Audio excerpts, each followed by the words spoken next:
أهلا وسهلا بكم. يعطيكم العافية ومنرحب فيكم معنا اليوم. ننتظر يمكن دقيقة أو دقيقتين بس هيك عشان يعني يكون معنا مجال للحضور، يكون معنا في الجلسة. ونحب نسمع. أهلا وسهلا فيكم. نحب نسمع أنتم من وين جايين، من الأردن أو من دول ثانية؟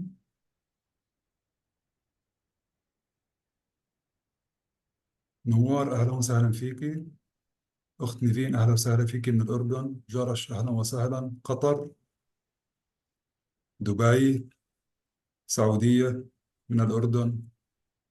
أهلا وسهلا بكم جميعا. So Marshall, we're seeing actually where people are joining from. So we have people from Saudi, from Egypt, Oman. I will start in Arabic and then switch to English. فأهلا وسهلا بكم في جلسة جديدة من سلسلة الندوات المقدمة من أكاديمية الملكة رانيا لتدريب المعلمين. موضوعنا اليوم يتعلق بالقيادة في التعليم. راح يكون باللغة الإنجليزية، فإذا بتسمحوا لي أنا راح أنتقل إلى اللغة الإنجليزية مشان نقدر نحاور ضيفنا اليوم معنا. So welcome to QRTA talk. Today we will talk about a great topic related to leadership in education, mainly focusing on helping successful educators get even better. Our guest speaker will be Dr. Marshall Goldsmith. As you know, during our QRTA talk, and I'll say this in Arabic as well, we have instant translation في ترجمة فورية من اللغة الإنجليزية إلى اللغة العربية. متحدثنا سيتحدث باللغة الإنجليزية، لكن الترجمة الفورية متوفرة من خلال زوم. اللي دخل منكم على تطبيق زوم في إشارة مثل الكرة الأرضية بإمكانه يضغط عليها ويختار اللغة اللي ممكن يمشي أو يسمع لها من خلال تطبيق زوم. سنذكر هذا الموضوع راح نحكي بس باللغة العربية. Switching to English, we have instant translation again available through Zoom, so you can use it. We also have certificates for people who will join through Zoom that will be dispatched hopefully after this session. And I'd like to remind everyone that you can find all of our sessions on QRTA channels, whether on YouTube or our Facebook page. And you can enjoy the many sessions that are actually provided by Queen Rania Teacher Academy. Again, thank you everyone for joining from wherever you are, from Jordan, UAE, Saudi, other countries and the region. And introducing our topic for today. Again, we will talk about helping successful educators get even better. Our guest speaker is Dr. Marshall Goldsmith. Just a quick introduction of Dr. Marshall. He's been recognized as one of the top 10 business thinkers in the world. He is a member of the Thinkers 50 group. He is recognized as #1 leadership thinker and executive coach for years. He published great 55 books. We're lucky to read few of them, and we enjoy them. And he sold 3 million copies. He works frequently in the Middle East and the world, and we're lucky to actually connect with him today and listen to his contribution. Dr. Marshall, we welcome you to this session, and maybe I'll start with a question actually to you. Okay, very good. What is your good question? With reference to one of your books, which I really like, What Got You Here Won't Got You There, won't Get You There. This is one of my favorites, to be honest. Relating to our audience, educators and educated groups, what challenges they face, and if I want to actually classify this as problems of the smart, how can we overcome these challenges and work around them? Over to you. Well, that is exactly what I'm going to start with. That's the very first question I'm going to be answering in our webinar, so it's a good one. I'm going to save the answer to that question because that is the very first question we're going to discuss. Let me introduce myself and then we will begin. So my name is Marshall. I'm from a small town in America called Valley Station, Kentucky. I went to a little engineering school. By the way, you educators will appreciate this. I barely graduated. I made 5 Ds, almost failed. Yet last year, I returned and got an honorary PhD and gave the final commencement speech. The first thing I said in my speech was, never give up on the bottom of the class. Amazing. Never give up on the bottom of the class. You never know how they will turn out. Well, after that, I got an MBA degree, Master's in Business from Indiana University. Then I got a PhD from UCLA. I was a college professor and dean when I was very young, so I've been an educator like many of you. Then for the next 47 years, I did 3 things. 1, speaking and teaching. Now, like many of you, I love speaking and I love teaching. So this is the most fun part of my job. I have the highest respect for teachers. My mother was a teacher. She taught little children. So I love speaking and teaching, and I've been to 102 countries. So on American Airlines alone, I have over 11 million frequent flying miles. So I'm a mega flyer. I've been many times to the Middle East. I've been to Saudi many times. I've been to UAE many times. I had a home for 1 year in Dubai. I lived in a very small building called the Burj Khalifa, a very small place. Amazing. Had a home in Dubai for a year. I love living in the Burj Khalifa. It's very easy to find. People say, where do you live? You just point up. I live up there. I live up there. So I lived in Dubai for a year. I've been to Oman. I love visiting Oman. So I've been to many countries in the region, yet I've never been to Jordan. So I must visit Jordan someday. It's one of the few places I've not been. We'll take you on for that. We'll be waiting. Thank you so much. Then the second thing I do is I coach people. So I've been the executive coach of the CEO of Ford, Pfizer, Glaxo, the president of the World Bank, the head of the Mayo Clinic, head of the Rockefeller Foundation. I've coached some of the ministers in Saudi Arabia before, the UAE. So I've coached people from all around the world. And what I love about coaching is I learn so much. I'm supposed to teach them, but I always learn from them more than I teach to them. And then finally, I write books and articles, as was mentioned, and I've done 8 bestsellers. Most of my books nobody bought but my mother, my father, and my relatives, yet 3 million people bought some of them. So that was all good. Now, anything else about me? I've been married 49 years. My wife, Lyda, is a psychologist.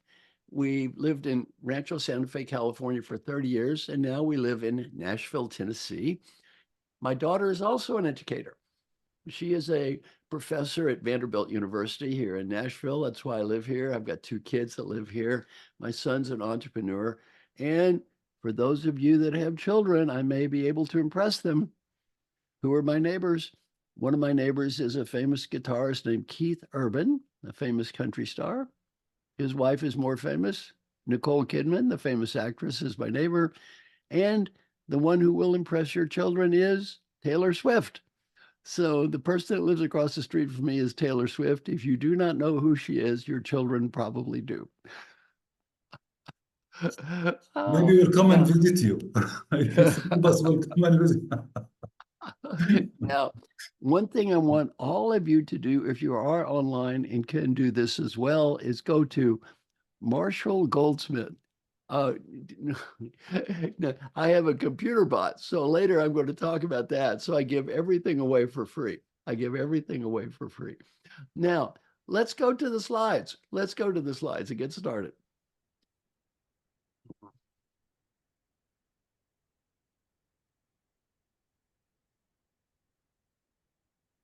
كفى if you can share the slides and Yes, just to mention الترجمة متاحة باللغة العربية من خلال تطبيق زوم فبإمكانكم من خلال تطبيق زوم الوصول إلى الترجمة من خلال صورة الكرة الأرضية الموجودة في أسفل الشاشة واختيار اللغة العربية. very good. Very good. Now, today, and if you could put it on the display mode, please.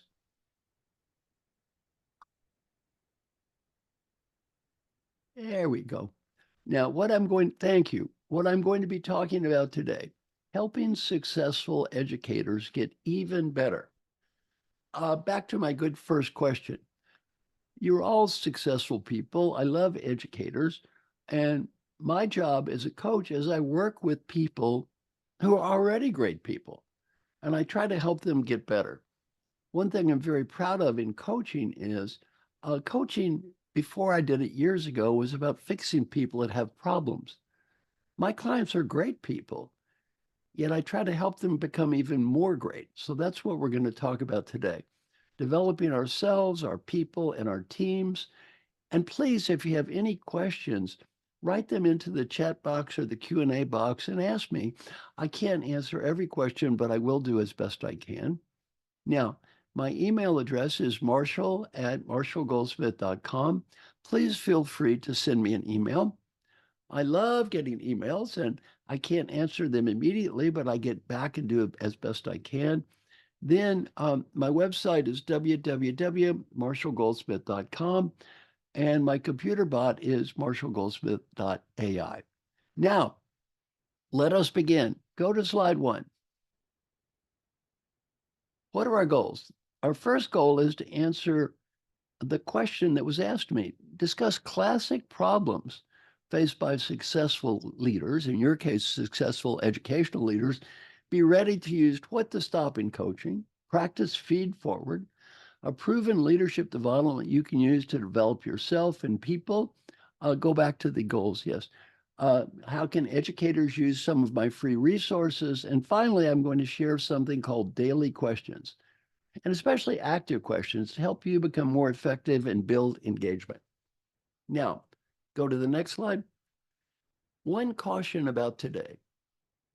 Everything I teach you today is going to be very easy to understand. It's not easy to do. We often confuse two words, simple and easy. What I'm going to teach you is simple. It is not easy.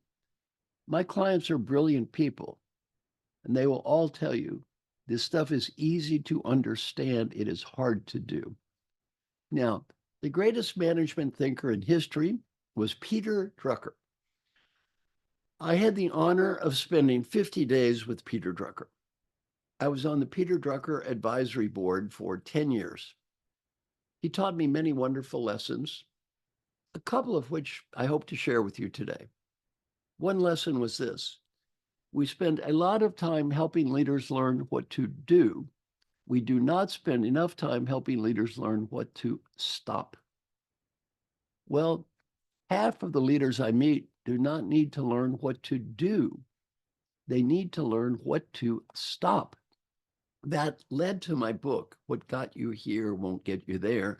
And as you mentioned, of my 55 books, that book has sold about the same amount as the other 54 combined. So it's a huge international bestseller. Okay, go to the next slide. Now, back to answering the good question.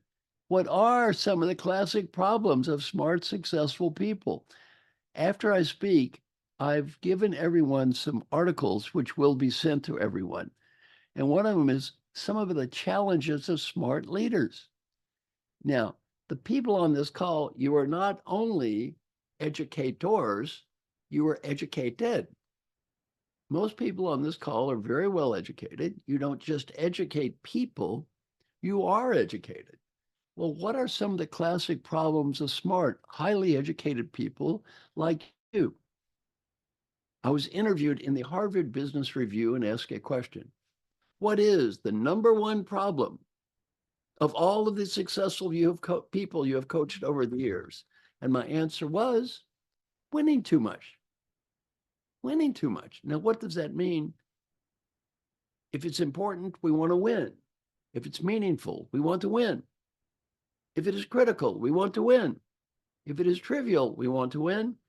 And if it's not worth it, we want to win anyway. Winners love winning. Well, on the game of life, you're winners, or you wouldn't be on the Zoom call. It's hard for winners not to win. I'm going to give you a case study of winning too much that almost all of my clients fail. And I will make a prediction. I will predict that you will probably fail this case study. Case study number 1. You want to go to dinner at restaurant X. Your husband, wife, friend, or partner wants to go to dinner at restaurant Y. You have a heated argument. You go to restaurant Y. It was not your choice. The food tastes awful. The service is terrible. Option A, critique the food. Point out our partner was wrong.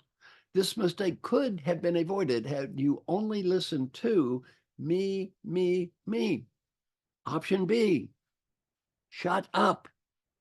Eat the stupid food. Try to enjoy it and have a nice night. What would I do? What should I do? Almost all of my clients, what would I do? Critique the food. What should I do? Shut up. How many of us have ever critiqued the food before? We've all critiqued the food. Very bad idea. Now back to your good question. This next one is a very special problem for educators, adding too much value. It is hard for teachers not to teach. Let me give you an example. Let's imagine you're in a leadership role. I am young, smart, educated. You're my boss. I come to you with an idea. You think it's a great idea. Rather than just saying great idea, our tendency is to say, oh, that's a nice idea. Why don't you add this to it? The problem is the quality of the idea may go up 5%. My commitment to educate this idea may go down 50%. It's no longer my idea. Now it's your idea, boss. It's very difficult for smart, highly educated people not to constantly add value. One of my good coaching clients retired a few years ago.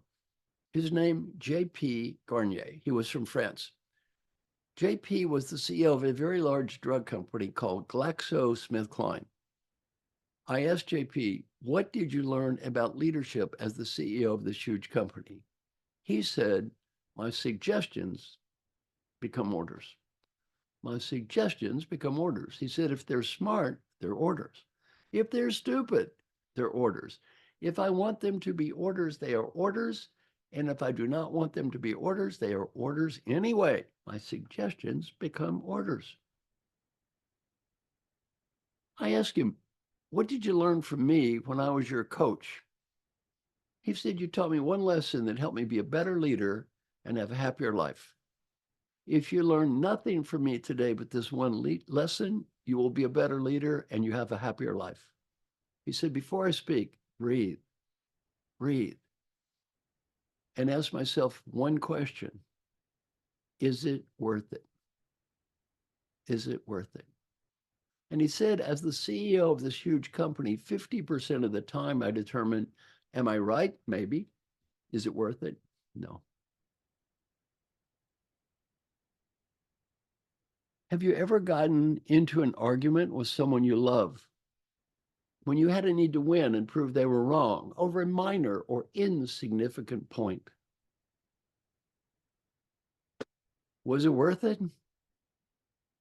Did you ever try to prove your teenage child was wrong on a minor or insignificant point? As you journey through life, win the big battles. Don't try to win all the small battles. Win the big ones. Next classic problem, passing too much judgment. Passing too much judgment. By the way, everything I teach will not only help you be more effective at work, it'll help you be more effective at home. 4 words to help you be more effective both at work and home. What are these 4 words? Help more, judge less. Help more, judge less. How many of us have friends and family members who might be happy if we help just a little more and we judge just a little less? Well, pretty much all of us. Now, finally, back to my good question. One of the great problems of highly educated people is proving how smart we are over and over and over again. It's hard for very smart people not to go through life proving to everyone we're smart, proving we're right, judging people. As a teacher, you're used to grading people. Well, don't grade everybody. We don't have to prove how smart we are. We don't have to grade everyone's paper, and we don't have to prove how right we are. As you journey through life, win the big things, take care of the small things. Take care of the small things. Okay, let's go to the next slide. Learning from a great leader. In my role as an executive coach, I've had a chance to work with many wonderful leaders, 5 leaders who were CEO of the Year in the United States. I learned much more from them than they learned from me. In my role as a coach, I get judged based on the results I achieve. Results are not based on what I think or what my client thinks. Results are based on, do people around my clients see positive long-term change in their behavior? Well, when you focus on results, you learn humility. The client I coached that improved the most was the client I spent the least amount of time with. The client I spent the most amount of time with did not improve at all. For those of you with a background in mathematics, I made a chart. On one dimension, it was said, time spent with Coach Marshall Goldsmith, me. The other dimension was improvement. There was a negative relationship between spending time with me and improving. Well, I thought, this is very troubling. I go to my client who improved the most, his name, Alan Mullally. Alan went to this Ford Motor Company. The stock was $1.01. Left, it was $18.40. The stock went up 1,837% when he was CEO. Even more impressive, he had a 97% approval rating from every employee in a union company. An amazing, amazing man. A great friend of mine, we're now writing a book together. So I asked my friend Alan, I said, Alan, of all the people I've ever coached, you improved the most, yet I spent the least amount of time with you. I said, Alan, I made a chart. On one dimension, time spent with me. The other dimension, improvement. There was a negative relationship between spending time with me and improving. What should I learn about this? The way this chart looks, had you never met me, you'd been better. What should I learn about coaching from you? He taught me 2 lessons that will help you be a better coach and have a happier life. Lesson number 1, he said, Marshall, your biggest challenge as a coach is called customer selection. If you pick the right customer, you win. You pick the wrong customer, you lose. And he said, never make coaching about your ego and how important you think you are. Make it about the people you coach and how proud you are of them. Now, what I'm going to say next does not apply to children, but it does apply when you are coaching adults. When you're coaching adults in a business setting, if they don't care, don't waste your time. Put your time and energy with people that do care, not with people that don't care. Now, with children, we have to work with people of all levels of motivation. But when you're coaching adults, it's quite different. Now, most of us never deeply understand this question. I'm going to ask you to respond to something in the chat box. If the answer is yes, I want you to say yes, and then tell me what happened. Have you ever tried to teach or coach a husband or wife who had no interest in being taught or coached by you? Have any of us tried that before? And how's that working for you? Yeah, how's that working out? Doesn't work. Doesn't work. I'm looking at the results. Yes, I've tried it. Not so good. Yeah. I failed. All right. I have another question. Now, if the answer is yes, I want you to say yes in the chat box. Have you ever attempted to teach or coach mommy or daddy who had no interest in being taught or coached by you? How many of us are still trying to teach or coach our parents? Yes, who don't want to hear us? And how's that working out for you? Now I want everyone, I'm looking at lots of nice comments. Didn't go well. Now I want everyone listening to look up here. I want you to smile, smile, smile. Take a deep breath. Ah, deep breath. Do your hand like this. Ah, hand, hand, hand. Let it go. Let it go. Let it go. I was teaching my class at Johnson & Johnson. A woman raised her hand. I said, who are you trying to teach? Who are you trying to coach? Mommy or daddy? She said, daddy. I asked her, what is daddy's problem? She said, daddy does not have a healthy lifestyle. I asked her, how old is daddy? She said, 94 years old. Leave the old boy alone. He's 94. He wants to smoke a cigar. Smoke two. Who cares? Who cares? He's 94.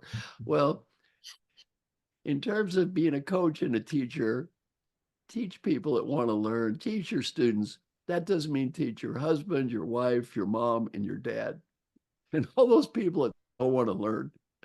All right, let's go to the next slide. And go to the next slide. Now, feed forward. I want to teach you a great lesson that I use, a great tool I use to help myself and others get better. It's called feed forward. In feed forward, and by the way, as a teacher, you can use this in your classroom. It's great for children. I've seen many people do it before. Have everyone pick one area for improvement. By the way, I've done this as a coach. I've done this as a teacher. I've done this with as many as 50,000 people at once. I did this in St. Petersburg, Russia, in a football stadium with 50,000 people. They loved it. And only 20% spoke English. They loved it. What do I say? Pick one thing to improve, not 50, not 30, not 100, just one that's important to you. Then you ask people for input. You say, my name is, I want to get better at, please help me. The rules are no feedback about the past, only ideas for the future. And two, when people give you ideas, you can't judge or critique the ideas. You just say thank you. You don't listen, you don't judge, you just say thank you. So for example, in the big group of 50,000 people, one person would say, my name is Boris, I want to be a better listener. He gets a couple of ideas, thank you. My name is Natasha, he's talking to Natasha, one-on-one. I want to be better at recognition, a couple of ideas, thank you. Shake hands, talk to another person. Over and over and over again until I say stop. The people love this exercise. Why? It's positive. It's focused on the future, not the past. You can do it with children. Have each child in the room pick one thing they want to do better. They ask the other, give me one idea. They listen. They try to follow up and help each other. My friend Julie Carrier has done this with thousands of teenage girls, and they love this exercise. Now, next slide. Next slide. Peter Drucker said, the leader of the past knew how to tell. The leader of the future will know how to ask. Well, easy theory, not so easy in practice. Easy in theory, not so easy in practice. For example, when I ask people, do you think customer satisfaction is important? They say, yes. Should we ask our customers for ideas? Yes. If you ask your husband or wife how I can be a better partner, no. So get in the habit of asking that question, how can I be better? Now, let's go to the next slide. That is the first step in our process, ask. And if you have children, ask your children, how can I be a better parent? How can I be a better mom, dad? And I was teaching my class, and a woman raised her hand and said, teach people to do this with their parents. She said, I went to your class, and afterwards I asked my daughter, how can I be a better mother? We had such a nice talk. Then my daughter said, how can I be a better daughter? She said, well, that was so nice. I should talk to my mother. She said, I called my mother and I asked my mother, how can I be a better daughter? Her mother said, I live alone in the country. Your father died. Every day I take a long walk up the road to go to the mailbox. There's nothing in the mailbox. Every day that makes me lonely.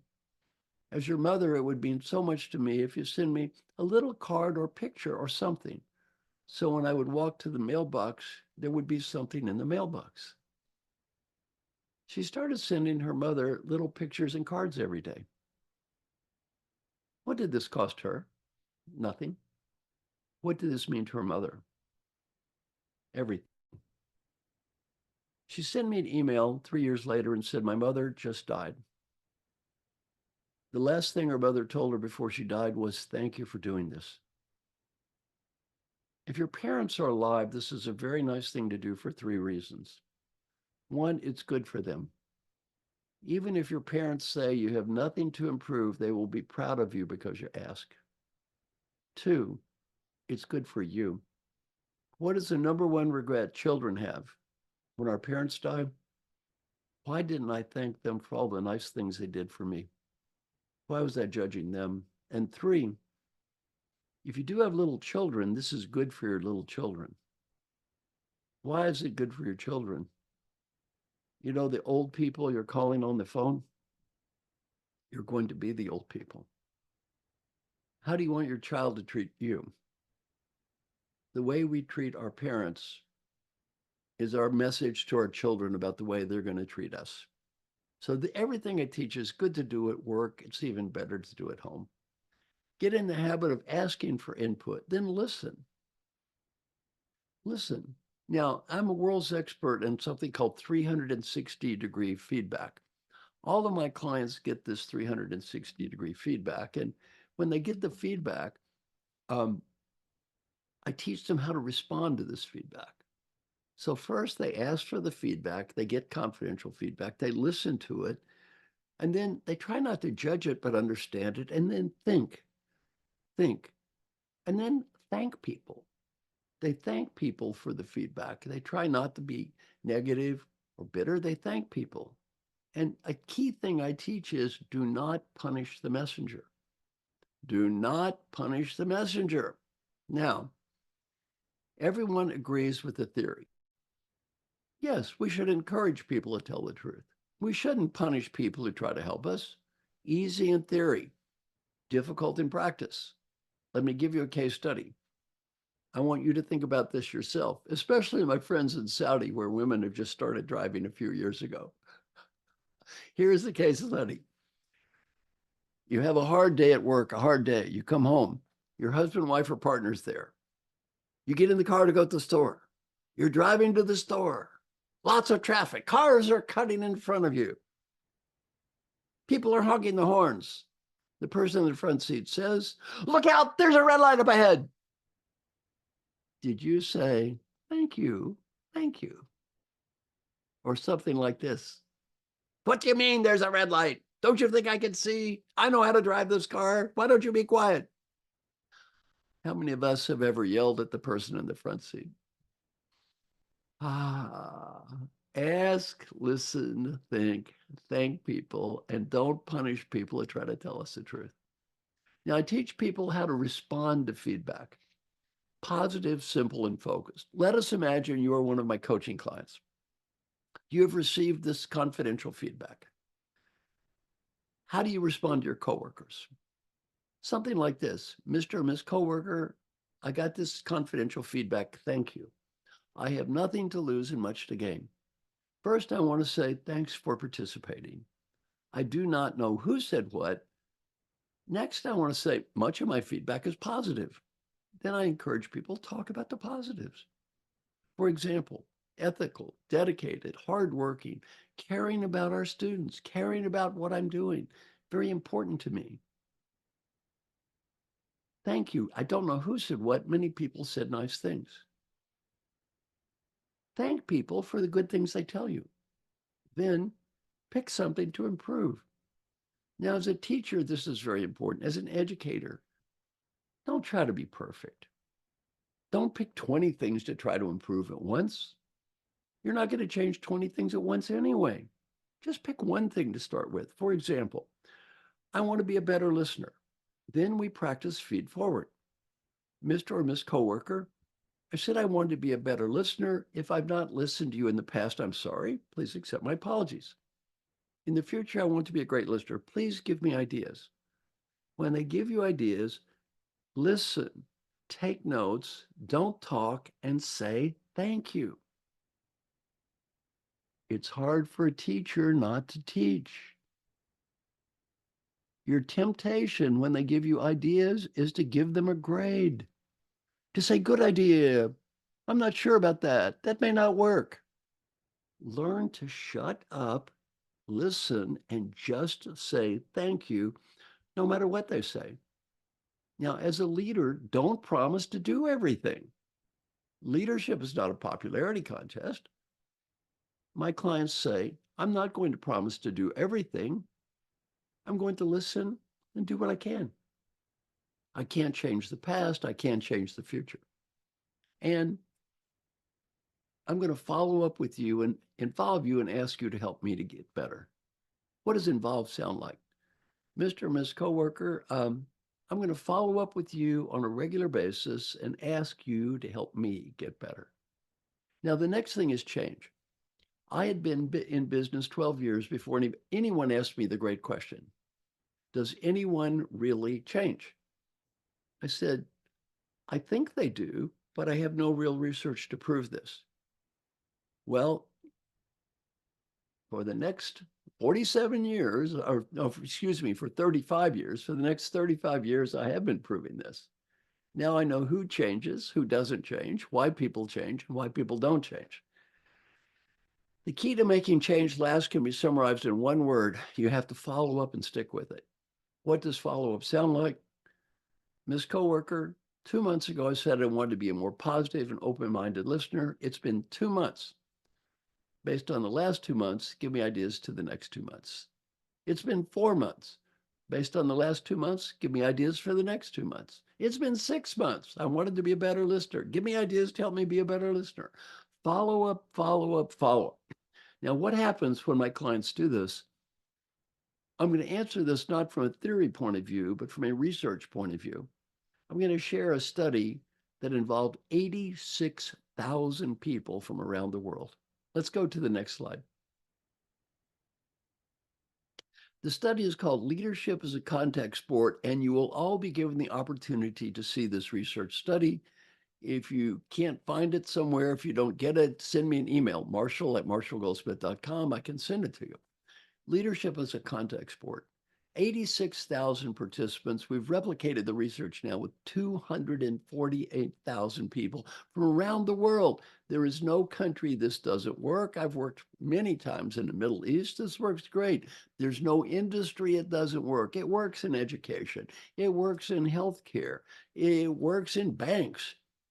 And there's no level of management it doesn't work. It works for first-line supervisors and CEOs. Next slide. In our research, every leader got multi-rater feedback. They were all evaluated by their coworkers. They were all asked to pick one area for improvement, not 30, not 50, not 100, just one. They were all asked to talk to people, just like I described, and they were all asked to follow up. What did we learn from our research? When people said, next slide, when people said, my manager talked to me but did no follow-up, high improvement, slightly better than random chance, not much. Next slide. When people said a little follow-up, a little better. Next slide. Some follow-up, much better. Next slide. Frequent follow-up, much, much better. Next slide. Consistent or periodic follow-up, massive improvement. They all went to the same program, as taught by the same person in many cases, me, and got feedback on the same process at the same time. What did I learn? To quote the great Peter Drucker, if you get better, it does not have much to do with me. It's got everything to do with you. The material I just taught you today works. It doesn't kind of work or sort of work. It pretty much always works. It doesn't work if you don't do it. And the challenge of everything I teach people is not understanding it. You're very smart people. You're educators. You understand what I said. It's not complicated. The challenge is not understanding it. It's doing it. Next slide. Now, before we have questions, I'm going to cover one final topic, and then we're going to have questions. And this one, again, takes 3 minutes a day, costs nothing, and is going to help you get better at almost anything. Some of you are thinking, this is ridiculous. 3 minutes a day, costs nothing, help me get better at almost anything. Too good to be true, ridiculous. Half the people that start doing this quit within 2 weeks. They don't quit because it doesn't work. They quit because it does work. This is hard. I'm often asked, do I have a coach? Do I have anyone who coaches me? The answer is yes. I've had someone call me on the phone almost every day for 25 years to make sure I do these things. Why? My name is Marshall. I got ranked #1 leadership thinker in the world and #1 coach in the world for years. I have someone call me every day to help me. Why? I am too cowardly to do any of these things by myself. I am too undisciplined to do any of these things by myself. I need help. And it's okay. Who are we kidding? We all need help. I need help. You need help. We all need help. How many of the top 10 tennis players in the world have a coach? 10? It's not because they're losers, they're winners. They still have a coach. The people I coach are not losers, they're winners. They still have a coach. Why? We all need help. Okay, next slide. Next slide. The daily question process. Now, how does this process work? Get out a spreadsheet. On one column, write down a series of questions that represent what is most important in your life. Friends, family, colleagues, health, whatever's important to you. Every question must be answered with a yes, a no, or a number. Yes is recorded as a 1, no is recorded as a 0 or a number. So every question is a yes, a no, or a number. 7 boxes across, 1 for every day of the week: Monday, Tuesday, Wednesday, Thursday, Friday, Saturday, and Sunday. Fill out the form every day. At the end of the week, you will get a report card. I will warn you in advance. The report card at the end of the week will not be as beautiful as the corporate values plaque you see on the wall. I've been doing this now for 25 years. When you do this every day, you know what you learn? Life is incredibly easy to talk, and life is incredibly difficult to live. Easy to get up here, hard to get up here. Next slide. Now, many of you are educators. I'm very proud of my daughter, Dr. Kelly Goldsmith, who is also an educator. She went to college at Duke University in the States, and then she went back to college. She has 2 master's degrees and a PhD from Yale University. She is now a chair professor at Vanderbilt University here in Nashville, so I'm very proud of my daughter, who's also an educator. My daughter taught me what I'm going to teach you next about active questions. She said, you know, Daddy, most people ask themselves passive questions. Most companies ask employees passive questions. Try an experiment with active questions. I said, what do you mean? A passive question is, do you have clear goals? An active question is, did you do your best to set clear goals? Passive questions help us focus on what the world needs to do to help us. Active questions, what can we do to help others? I said, I'll try it.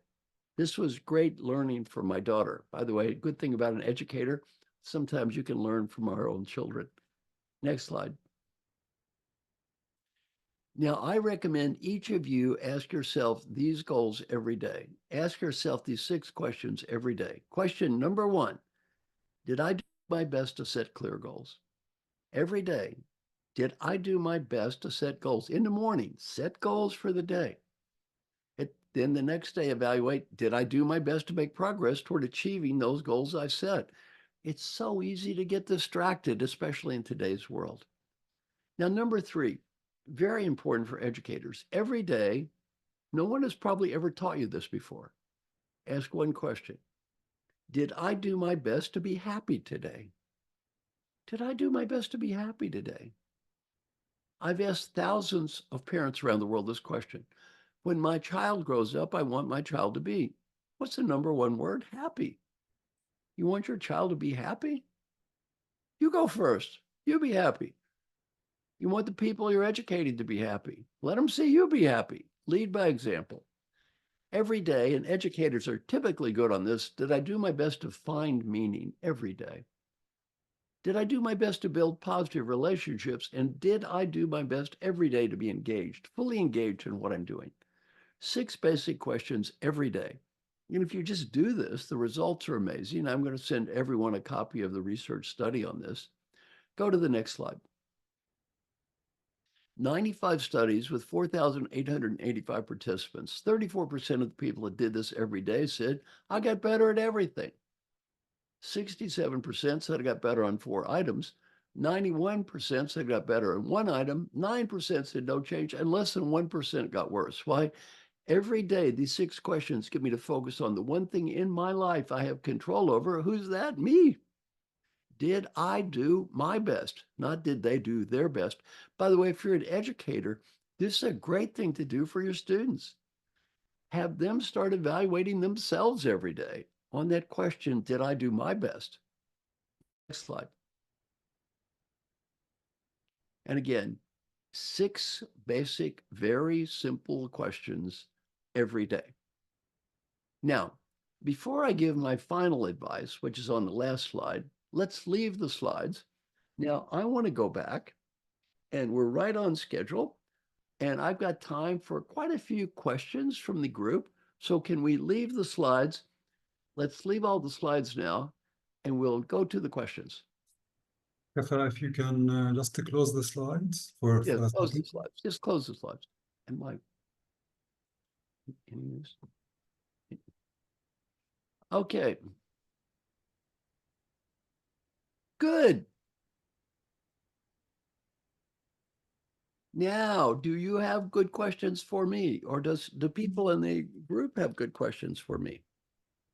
I actually captured a few while we're listening to the great presentation.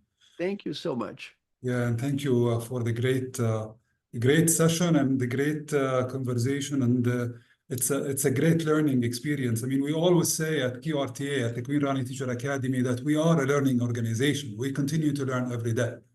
And just to second, actually, some of the thoughts that you were mentioning, a few years back, we actually hosted a discussion around growth beyond grades. So basically, that's just to confirm, don't judge basically, and don't grade. Just think about the growth and building great people at schools. I'll start with a question actually from the audience. This was actually one thing that was. What is something that you have not achieved? Oh, there are many things I've not achieved. But one thing I want to do right now is successfully be able to give away everything I know to as many people as I can. So, for example, are you making a video of this presentation? Yeah, it will be posted actually on our YouTube channel, and it will be on our Facebook page as well. And immediately it will be posted once actually the team finishes working on it. So we'll be there very soon. Well, one thing you can do to help me if you're listening is if there's anyone you think may benefit from the talk that I just gave, please share this with them. Sure. I give everything away. I'm 75 years old. What am I saving up things for? Amazing. I want to give everything away. So what do I have left to accomplish? It's a big goal. I want to try to help as many people as I can in the small time I have left to do it. And realistically speaking, I'm 75. I'm not going to be here forever. So in the years that I do have left, I would just like to help as many people as I can help. And by the way, thank you so much for inviting me today. Here's why today is so important to me. Today, I'm talking to educators. If I help you even a little bit, then you may help many other people. So indirectly, I am helping those people you help. See, you are giving me a great gift today. You're not giving me money today. I don't need money. You're giving me a better gift, the gift of meaning in life. The gift of meaning in life. This is the most important gift, the gift of meaning. So all of you, if you can use anything I've taught to help others, you have given me a wonderful gift, the gift of meaning. That's amazing. That's amazing, Dr. Marshall. And actually, maybe I'll just second that with another question that comes to my mind as well while we're talking to our educators and educated group. How young people, or when to introduce leadership concepts? When is it, when would we appropriate to introduce such concepts into our education and for our teachers and educators? Well, I would say probably at a very young age. For example, my area of expertise is not the technical elements of leadership, strategy, marketing, all that stuff. The answer to that, I don't know about those. On the other hand, interaction, people skills, you can start teaching that at a very young age. Feed forward. I've done the feed forward exercise with 9-year-old children, and they loved it. Why? Oh. They're smart. They can understand these things. Little child, I want to be a better listener. Give me ideas. Thank you. I want to be nicer. Thank you. So these are things you can start doing at a very, very, very young age. And to me, what do we have to lose? They're not going to go backwards by learning these things. These are all positive. Culturally, I'm very familiar with your culture. It's very culturally consistent with everything you teach anyway. Amazing. That's great. One of the questions actually that's posted by the audience as well. How can we create, what suggestions for leaders do you actually advise on that can help create a positive culture in their environment? Here is my suggestion. Number one, start with yourself. What is the culture you want to create? You demonstrate that culture yourself. Don't preach at others. Start here. 2, have each person start with himself or herself. So see, our temptation is, how do we create a great culture? We change the pay system. We change that. Other people do this. Other people do that. Every finger gets pointed this way and this way, except where? Have each person point the finger of responsibility for creating a great culture here. When each person tries to fix this person, the culture gets a lot better. When our whole focus is on, let's judge them, not so good. That's a great advice, actually. Another question that's posted by the audience, the Affat, I think, says, sometime I'm dealing with audience with different levels that probably she doesn't manage. And so how can a person, a leader, influence people they don't manage? Very, they very, don't have a line of authority with them. very, very, very good question. Now, I'm going to go back to Peter Drucker, and he taught me a valuable lesson about this. I'm going to share the lesson from 2 dimensions. 1, you have the power, and 2, you do not have the power. First, the first lesson from Peter Drucker is our mission in life is to make a positive difference, not to prove we're smart and not to prove we're right. It's hard for a teacher not to be smart and right. We're not here on earth to be smart or right. We're here to make a positive difference. 2, every decision is made by the person who has the power to make the decision. Make peace with that. Not the smartest person or the best person or fair person. Decision makers make decisions. Now, if I need to influence you and you have the power to make the decision, there's one word to describe you: customer. One word to describe me: salesperson. Customers don't have to buy, salespeople have to sell. Well, change what you can change and let go of what you can't change. If you want to make a positive difference in the world, focus your energy on where you can make a positive difference. Don't waste your life on things you can't change anyway. So if you need to influence up, think like a great salesperson, sell what you can sell, change what you can change, and make peace. On the other hand, if you are the boss, you are the leader, the lesson also applies. Let us imagine that I am your manager. You come to me and we disagree. my instinct is I must prove you're wrong. I don't have to prove you're wrong. Listen, hear what the other person says, and just say they disagree. All right, in this case, I'm your manager. You want to do X, I want to do Y. You're a very smart man. I've thought about it. I still want to do Y. I'm the leader. I get paid to make the decision. I respect you. I've listened to you. I still want to do Y. The other person says, I disagree. I respect the fact we just disagree this time. The other person says, I think you're wrong. Maybe I'm wrong. I'm not going to try to prove you're wrong. You're a very smart person. Maybe I am wrong. This is my best decision that I can make for now. And I want you to please support me in the best way you can. As opposed to, let me point out why I'm better than you. Let me point out why you're wrong. Let me point out why I'm right. You don't have to do that. Okay, great. Next question. Yeah, I like a question actually by one of our attendees, by one of the audience. It says, how to deal with a negative environment as a leader? How do you deal with a negative environment? It could be from your students, it could be in your class, it could be from your colleagues, it could be in your school. How to deal with a negative environment as a leader? Every day, breathe.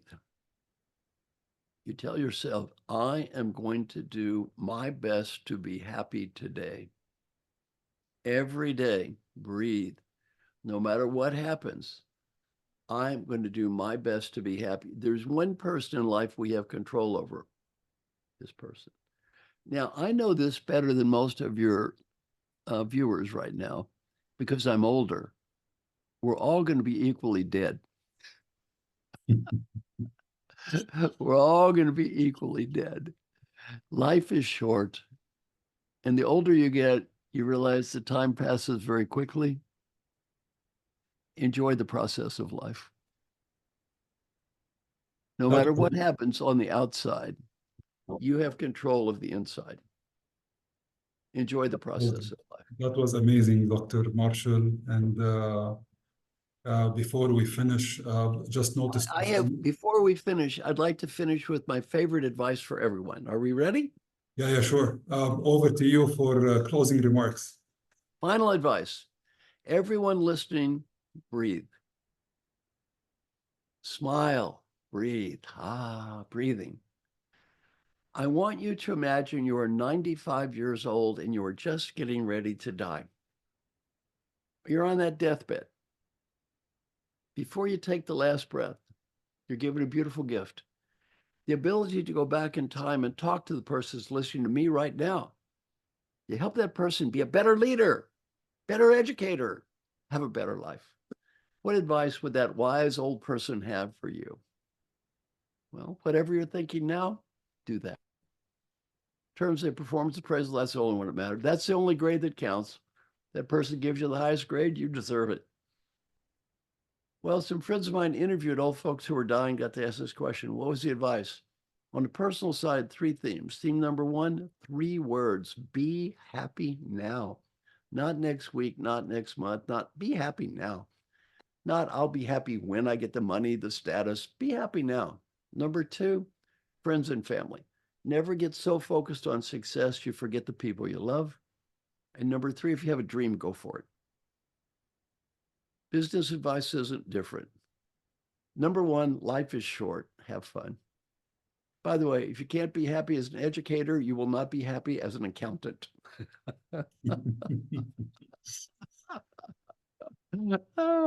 Number 2, and as a teacher, an educator, you're gifted, you can do this. Do whatever you can do to help people. And the main reason to help people has nothing to do with money or status or getting ahead. That old person will be proud of you. And finally, if you have a dream, go for it. We often regret the risks we do not take, not the risk we do take. And finally, as I've grown old, my mission in life is simple.